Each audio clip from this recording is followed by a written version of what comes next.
নমস্কার বন্ধুরা, কেমন আছেন? আশা করি ভালো আছেন। আমি এসেছি এখন শপিং করতে, বাজারে এসেছি।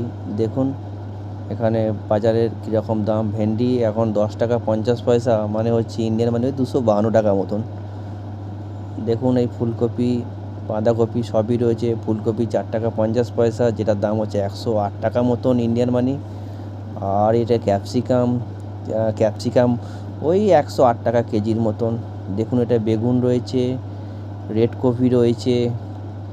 বেগুন ওই 84 টাকা মতন কেজি।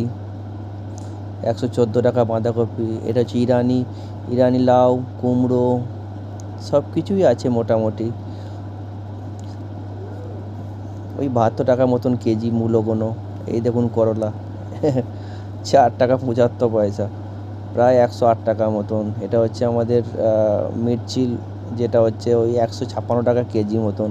এটা আমাদের ওখানে বিমস কলাই যেটাকে বলে, সেটা হচ্ছে ওই 156 টাকা কেজি মতন ইন্ডিয়ান মানি। এই যে আমাদের সব কিছুই পাওয়া যায় এখানে। ওটা 6 টাকা, মানে হচ্ছে ওই 156 টাকা মতন। দেখুন শাক সবজি সবই পাওয়া যায়, সবই মোটামুটি পাওয়া যায়। চলুন এবার আপনাদেরকে দেখানো হোক আলু। যে আলু আমাদের ওখানে বিক্রিই নেই, সে আলু এখানে দাম দেখুন 2 টাকা 50 পয়সা। যেটা আমাদের ওখানে এখন 400 টাকা বস্তা, সেটা এখানে 60 টাকা কেজি, মানে 50 কেজির দাম প্রায় 3000 টাকা।